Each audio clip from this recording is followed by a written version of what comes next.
Hello friends, trace amounts of science, and today the science is all about Steam, because Steam is basically the only reason that gaming isn't dead.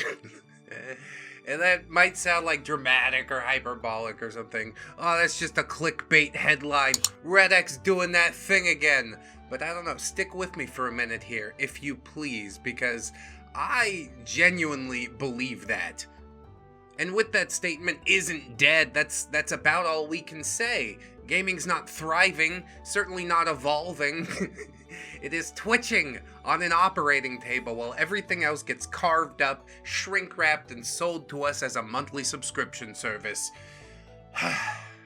Maybe I'm getting ahead of myself. Probably I should start with how I discovered Steam. And it was just before I shipped out with the Navy, and right around Christmas, a friend gave me a little game called Audio Surf. You remember that game? It's pretty fun. You feed it your MP3s. Yeah, MP3s. It was in the days of iPods. We actually had MP3s in our computers. Fucking crazy. And it would generate these psychedelic racetracks, and you could drive all these different ships down them, try and get a high score on the leaderboard. I don't know, it was fun. Pretty quirky little time killer, and I figured, okay, cool. That's that. But then one day I was shopping at the Navy Exchange, and I got the orange box. And I said, oh, Steam, I remember. Was Audio Surf still there? Oh, it was. Now I have all these new games. And yeah, that led to me clicking on the store button. And oh my god, that is an experience that almost fried my brain. Like some infinite digital arcade. Okay, things cost, but not much.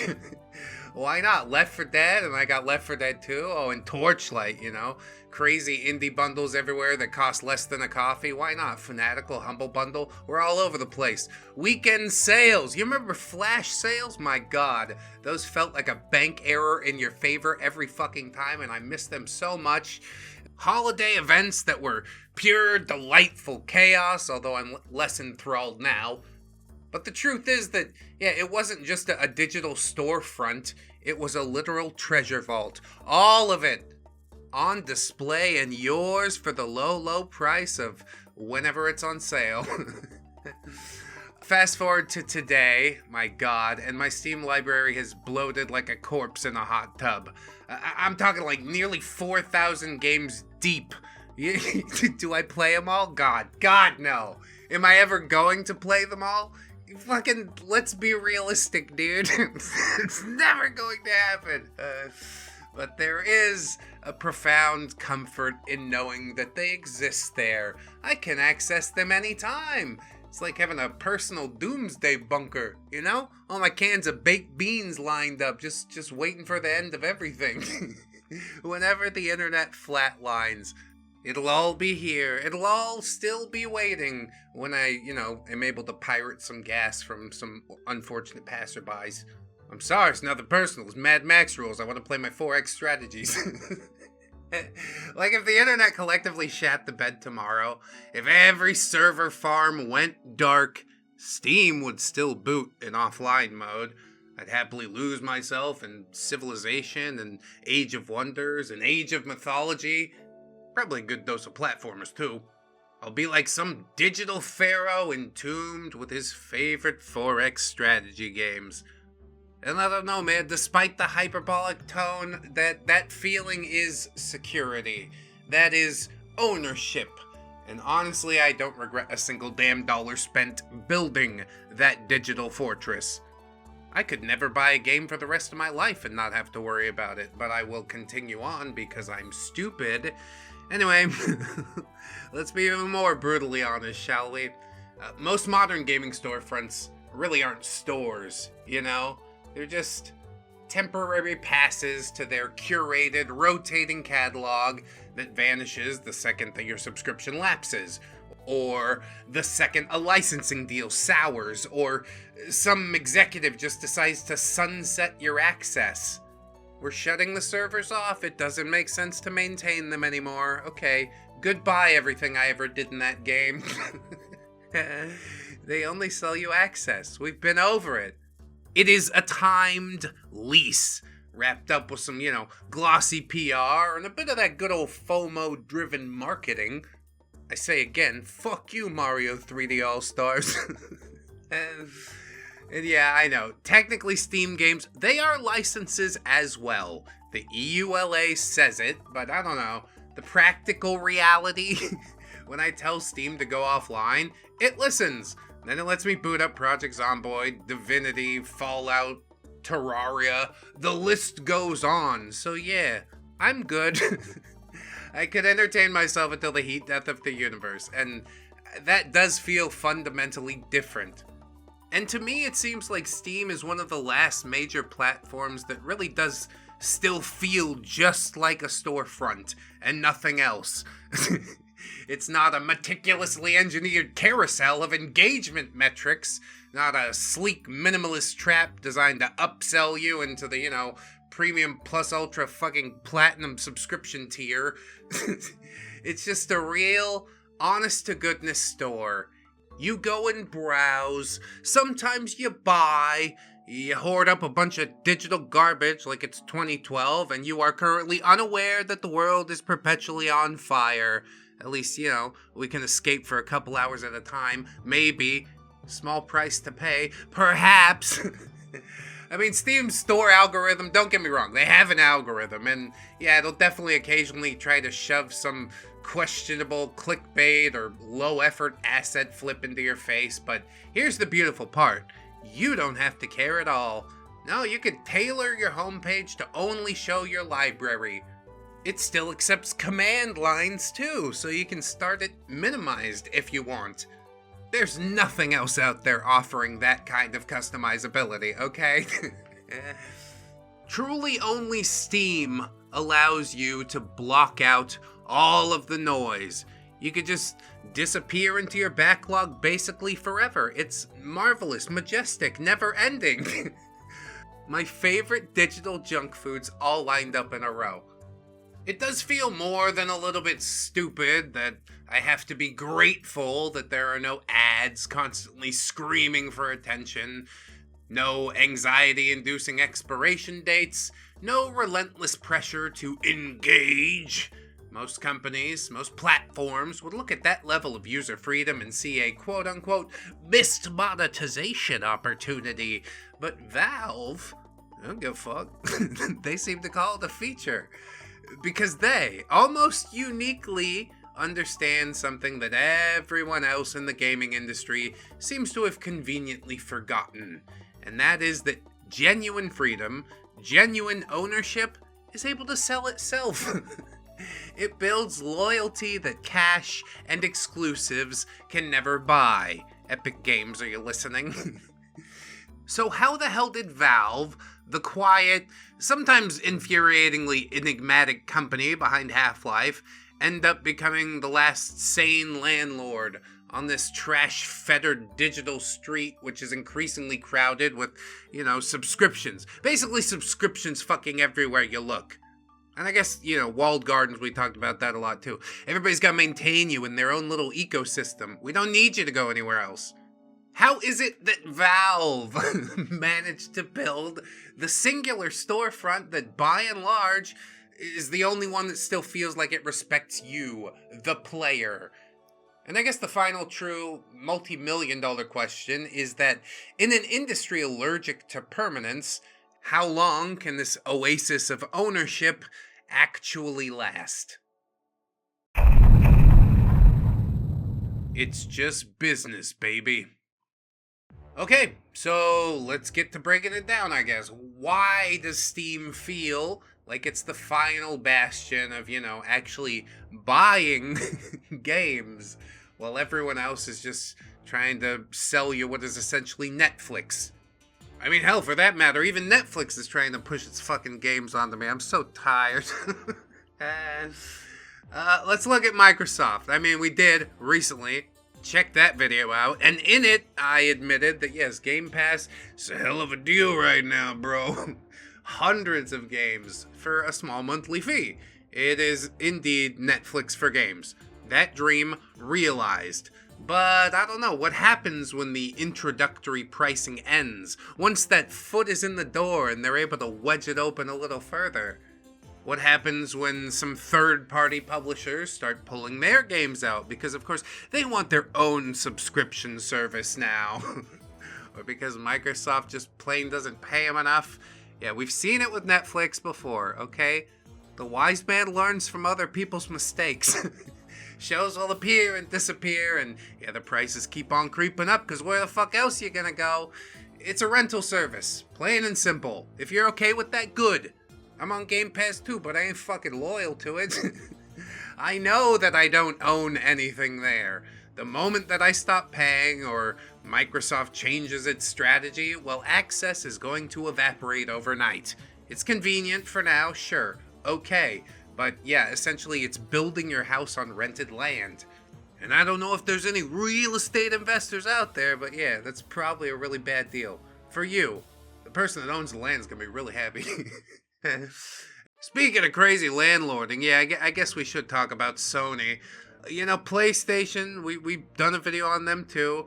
They were always about those big, prestige, exclusive titles, and yeah, I mean, they are fantastic games, a lot of them. But they make a lot better movies. The PS5 ecosystem, though, is, oh my god. With the tiered PlayStation Plus, ugh, it feels like a curated museum.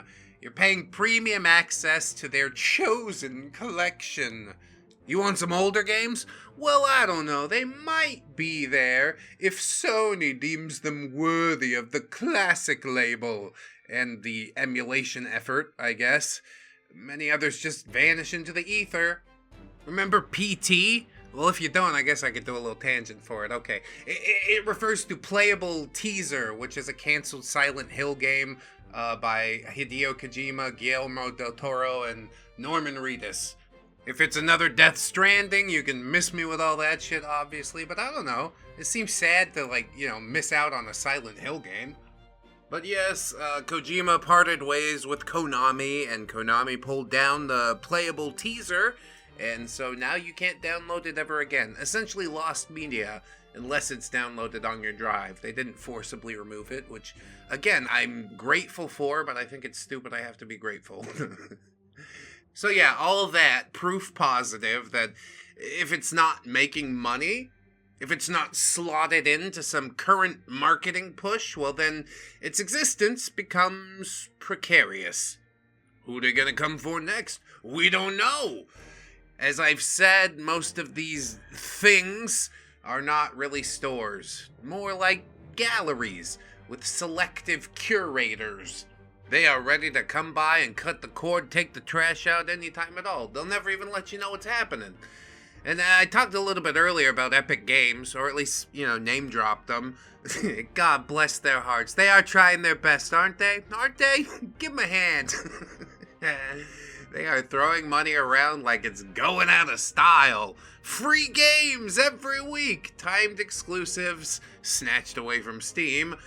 They're buying up market share, or at least trying to buy market share and mind share. But are they actually building any loyalty? Or has a user base been conditioned to grab freebies and then wander off? Because I know what the answer is for myself. The store feels functional, yes, but it's soulless. It's a vehicle for exclusives and Fortnite V-Bucks. The community features are an afterthought. They're trying to catch up with Steam, but they have a long way to go. This doesn't feel like a place that you really browse or hang out on. It's a place that you go to claim your weekly handout or play the one game that they paid to keep hostage for an entire year. But Steam, by contrast, wonderful, wonderful Steam, it just stayed a store. It's almost quaint, You see a game and you like the look of the game, so you buy it. And now it's yours, so download it, play it, uninstall it, reinstall it fucking 5 years later. Crucially, that play offline button, it's not a myth. Epic has a play offline button too, but it's finicky. Steam's actually works for the vast majority of single-player titles, and that alone, it makes a monumental difference. They integrated Humble Bundle purchases seamlessly, at least once upon a time. I mean, it's still pretty easy, but it takes like 3 clicks instead of 1. They became the de facto platform for indie developers to actually reach an audience and, make a living without needing a publisher to grease the wheels of physical distribution. There is no constant nagging pressure to subscribe to Steam Prime Plus Gold or whatever. And sure, Steam does have sales, some big sales, but all those things are about encouraging you to buy more, to own more, not to rent. Is the Steam interface perfect? God, no. It can be cluttered. The discovery algorithm sometimes feels like it's just stroking out. It's messy and chaotic, and yeah, it's got a lot of weird corners, filled with a lot of weird games that you probably never heard of and probably never will. And that's the beauty of it, if I'm honest. It is a sprawling, untamed digital bazaar. So go ahead, you got a game, roll out your blanket, see who vibes with it. I'll tell you, it's a lot more fun than the minimalist showroom that basically every other console is offering. And as an added bonus to all that, the things that you buy at the digital bazaar, they belong to you. You can download them 17 years later. I've been on Steam 17 years. AudioSurf, first game ever, still right there. It's amazing. So while every other platform is out here pivoting to games as a service, focusing on recurrent user spending and maximizing those engagement metrics, Steam just didn't really bother with all that. They doubled down on the old-fashioned idea that if you give people a good place to buy and play games with minimal fuss and maximum freedom, well then they'll actually stick around. And you know what? They were right. It's not really about trapping you, it's about trusting you. And apparently, in 2025, that is a radical concept. A bunch of men gathering around in a boardroom meeting to tell themselves that they know better what I want than I do. And to that I say, dinosaurs must die. The last place for weirdos. Beyond just, the freedom and the intriguing ownership model, there's another critical reason that Steam is keeping gaming alive. It is the last major sanctuary for the strange, the niche, the gloriously unpolished. I mean, give that statement some real thought, Where else can you find a visual novel about dating pigeons, or a hyper-realistic truck simulator, or a brutalist horror game made by 3 students, or 1,000 anime-themed puzzle games, and they're just all rubbing shoulders right there on the same digital shelves?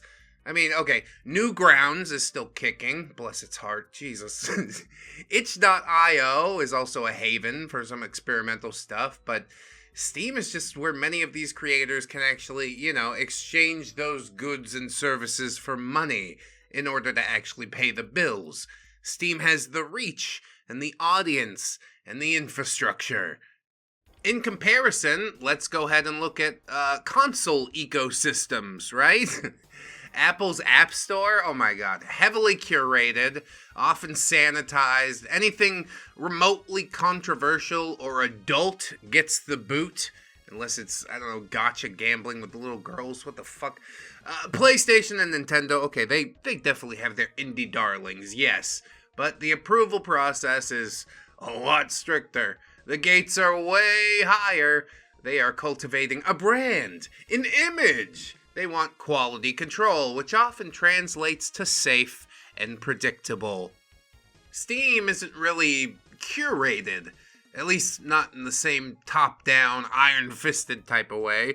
It's more like filtered. Or perhaps unfiltered really is the better word. Because Valve largely stepped back with Steam Greenlight and Steam Direct and essentially said, if you can make a game and people want to buy it, well, fucking have at it. And the result is an explosion of creativity, yes. But there was also a deluge of, digital detritus, asset flip, shovelware, games that are barely functional. And you know what? That's sort of perfectly fine with me. Because amidst the digital landfill, you do find some diamonds. You find the next Stardew Valley or Undertale, Vampire Survivors. All these games that would have never survived the pitch process at a major publishing company or the curation gauntlet of a console platform. And it's not just about the breakout mega hits. It's also a platform where smaller passion projects can actually see the light of day. Full disclosure, it's how even my own little Match 3 visual novel game Waifu Pilled was able to find its footing and connect with players, which I'm incredibly grateful for. These weird, wonderful, often deeply personal creations need a place to exist, a place to find their audience, however small or large that might be. This unfiltered approach means that Steam does offer some real diversity. Not that focus grouped marketing approved diversity that big companies tout, but the messy, unpredictable, sometimes uncomfortable diversity that comes from letting anyone with a dream and a game engine have their shot. It means you get games that cater to every conceivable taste, for better or for worse, no matter how obscure. Every other platform, to some extent, wants to build up the walls around you. A perfectly manicured, safe space where they control the experience from top to bottom. It's good for the brand, good for their bottom line, good for keeping those shareholders happy, but yeah, it's not always great for art, or innovation, or for the sheer, unadulterated weirdness that makes gaming special. Compared to the perfectly manicured lawns of those consoles, I mean, Steam is like a lost, overgrown jungle. It is teeming with life, some of it beautiful, some of it terrifying, a lot of it just plain bizarre. You have to hack your way through the undergrowth sometimes. You might step on a few digital snakes, but it's alive. It's untamed, and it is infinitely more interesting than a perfectly manicured lawn where every blade of grass is cut just the same. This willingness to be a platform for frankly everything, it has been a massive strength. It means that even if the AAA space becomes an endless treadmill of sequels and live services, which it has, there's always something new, something different, something utterly unexpected brewing in the depths of Steam. And that's a lifeline for a medium that constantly risks stagnating under its own commercial weight. When Valve is gone. Now, I'm not out here trying to paint Valve as some sort of benevolent gaming charity. They are a corporation. They make billions, and they are not without their quirks. Let's call them really extended coffee breaks when it comes to certain franchises. Half-Life 3, still a meme for a reason. They chased the card game trend with Artifact and stumbled. They've gone radio silent on major IPs for years at a time. They make baffling decisions sometimes. Yeah, Valve isn't perfect. No person, no company is. Here is the crucial difference in that, however, especially when it comes to Steam.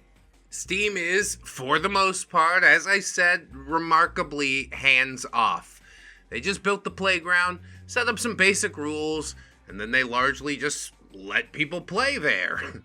They are, in many ways, the ultimate absentee boss. And in the current gaming landscape, that is not a bug, it's a feature. A massive, very critical feature. Because as we all know, power corrupts. And unchecked corporate power, that is some of the darkest magic of all. The desire for control over content and revenue and user experience. All of that is the rot that sets in when platforms become too dominant or too beholden to quarterly earnings reports. Both of those could apply to YouTube, I suppose, but that's another video essay. Valve, being privately owned and notoriously unconventional, has largely resisted that urge to micromanage, to constantly squeeze its users and get every last drop of engagement out of Steam. But I ask you, what happens when all of that changes? Gabe Newell may want to retire at some point. He might sell the company. He might up and die on us. Say it ain't so, Gaben. Is it possible that investors, with their insatiable hunger for essentially infinite growth, finally get their claws into Valve and tear it open? Could Steam, our beloved digital bunker, transform overnight into just another subscription trap with ads and everything? Ugh, it's a chilling thought.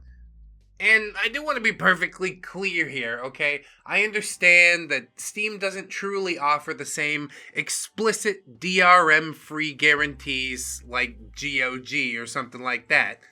I'm aware that if Valve decided to flip a switch and validate every game online every time, well, then they probably could do exactly that for many titles. But the current reality, the established norm, is that the offline mode works.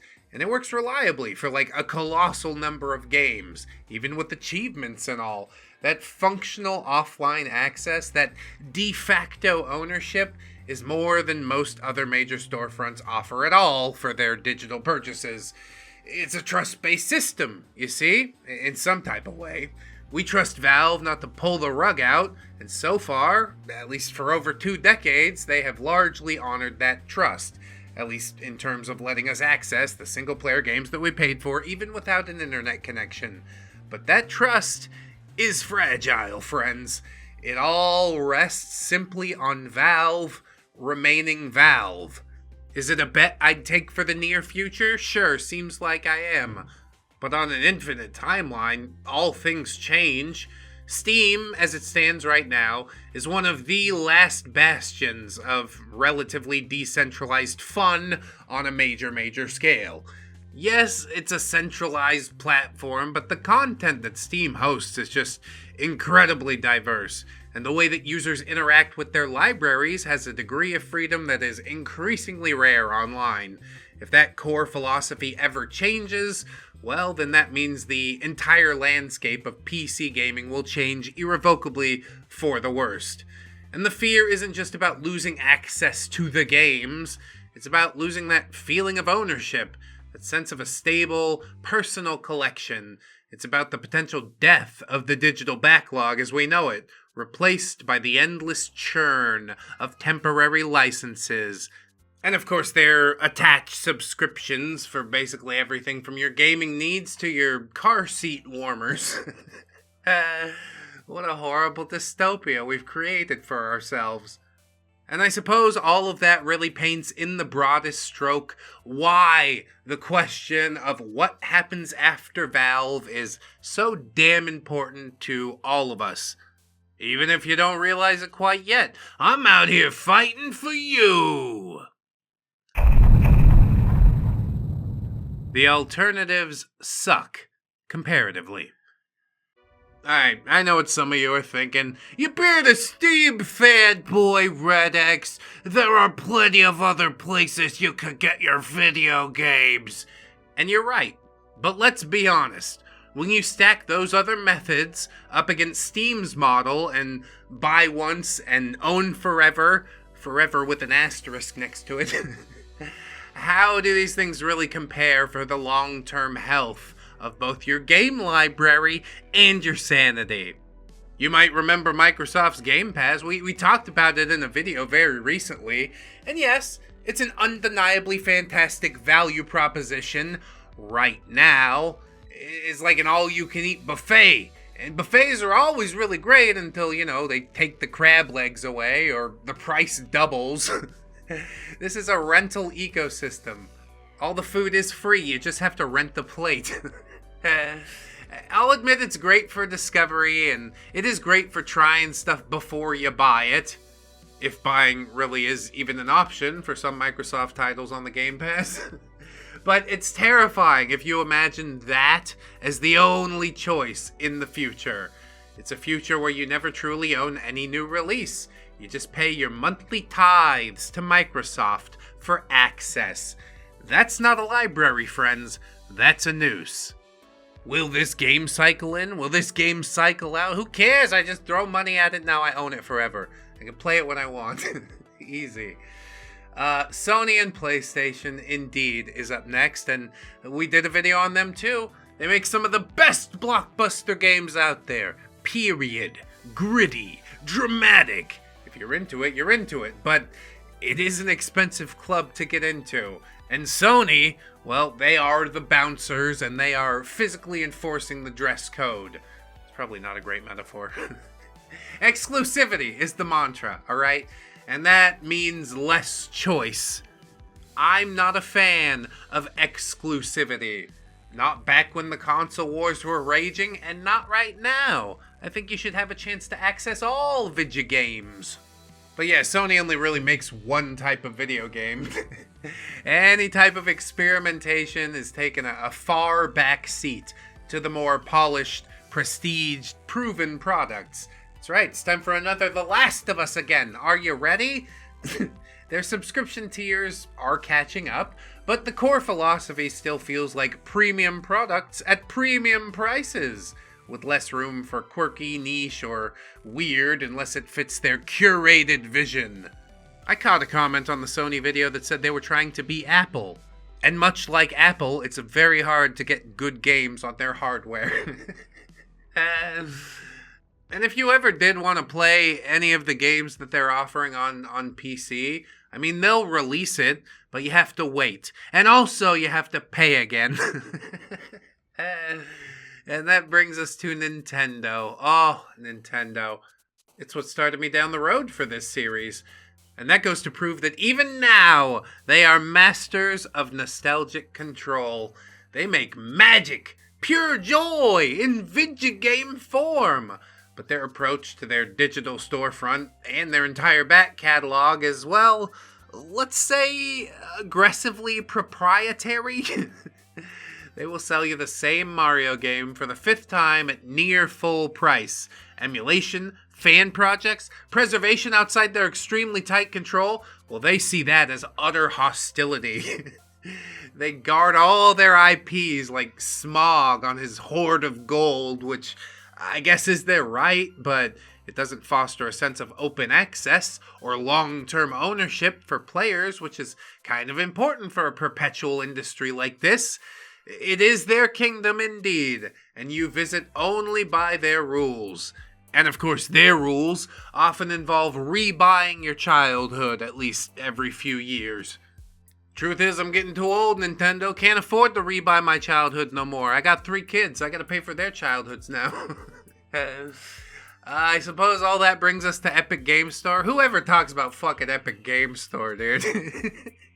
This one has felt for years at this point like it is just chasing clout rather than trying to build a community or a comprehensive store.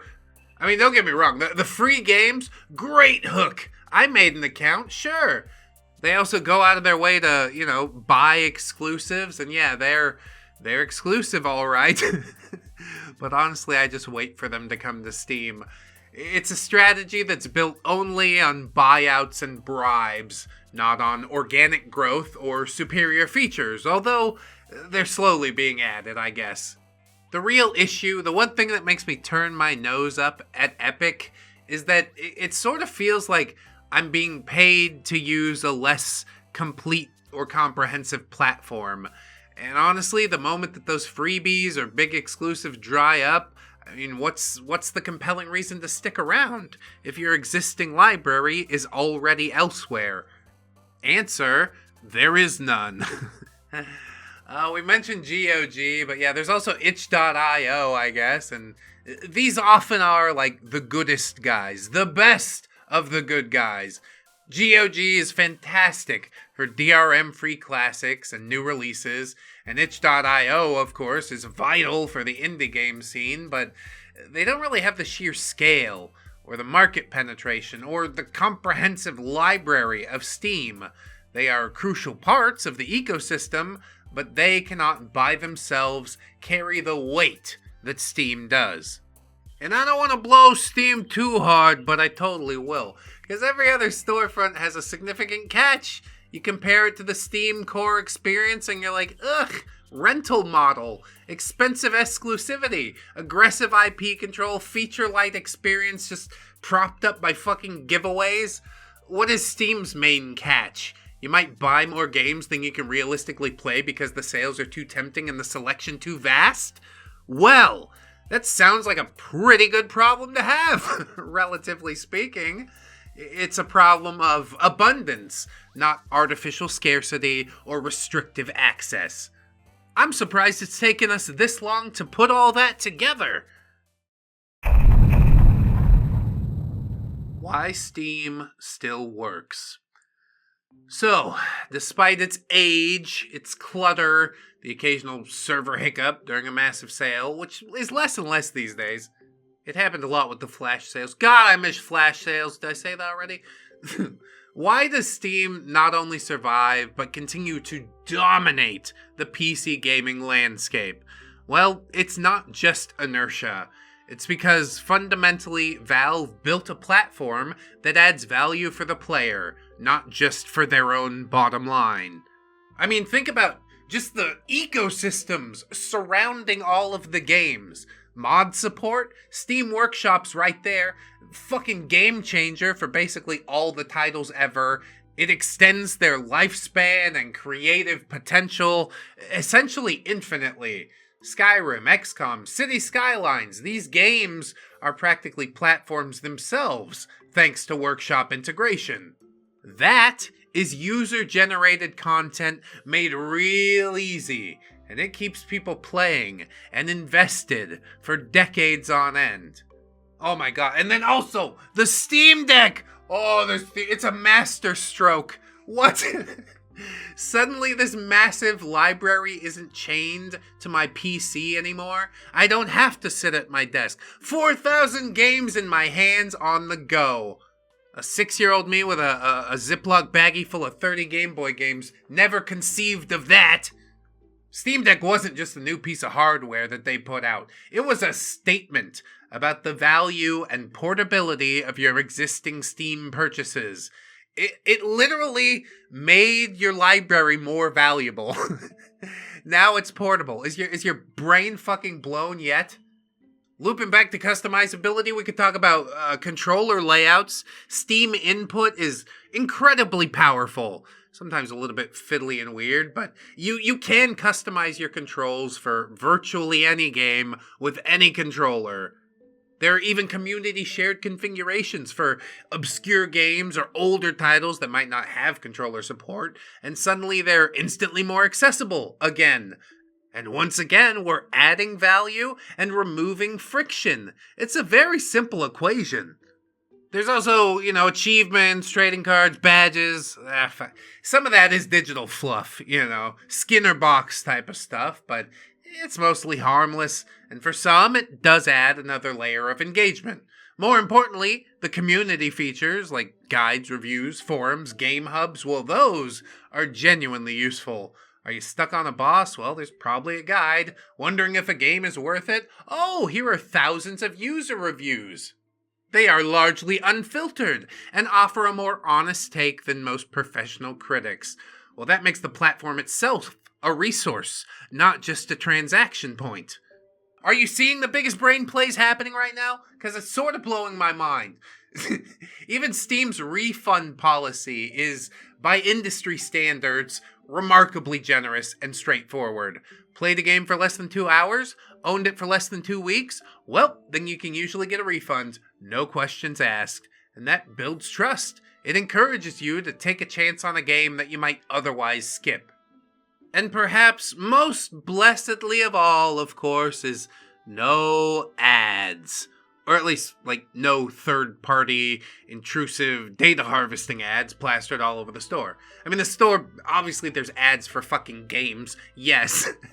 But it's not trying to sell you a new car or a subscription to something unrelated. It's focused, and it respects your time and attention. All in all, Steam is just a whole suite of features and philosophies that, when taken together, make the experience of playing, buying, and managing your games better. Not more manipulative, not more restrictive, better. And somehow, by doing all this relatively pro-consumer stuff, Valve still manages to make billions. It's almost like treating your customers well is a viable business strategy. Who'da thunk it, huh? Sunset. Look, I know that Steam isn't a flawless utopia. It's definitely got its warts. The discovery could be a nightmare if you don't know what the fuck you're looking for. The sheer volume of releases means that a lot of genuinely good indie games get buried, and Valve's communication can be, well, Valve-like, cryptic, infrequent.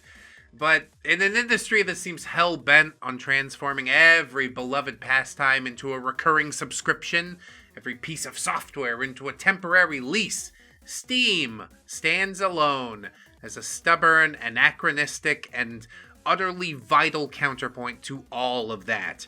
It's the digital equivalent of that dusty old independent bookstore or record shop run by a slightly eccentric owner who genuinely loves the stuff that they sell, even if the organization is a bit chaotic on the shelves. Truthfully, Steam is not the hero that gaming deserved. With a shining cape and a clear manifesto, it's more sort of just like the fluke that we ended up getting. The happy accident that, through a combination of smart decisions, fortunate timing, and a refreshingly hands-off philosophy, became the closest thing that many of us have to a permanent, personal gaming archive. If gaming still genuinely feels fun sometimes, if it still feels like a hobby rather than a service you're indebted to, well, there's a pretty good chance that you're experiencing it on PC, and an even better chance that Steam is the gateway. It's the platform that, more often than not, just lets you play the fucking game.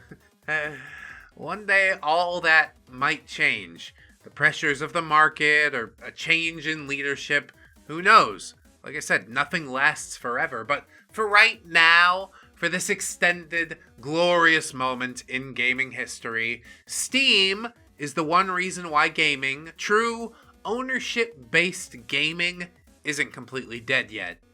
Gaming as a whole is on life support, as I said, in many other places, but on Steam, the heart, at least, is still beating strong. And if gaming doesn't feel fun to you anymore, perhaps you've lost the magic of gaming. And while I do agree, I think that the reason is for something else entirely. It's like something's been lost because the mystery is gone. The algorithms and wikis and metrics and optimization. Maybe the corporate drone husks at every marketing meeting conference table have won in some other ways. In the next episode, we're going to talk about why gaming, even with all the choices Steam provides, often doesn't feel as magical anymore. How the relentless pursuit of content and engagement might actually be killing off the joy. And the hardest part, how we, the players, might have actually helped to dig that grave. Sign up on Patreon and YouTube memberships. Okay, bye.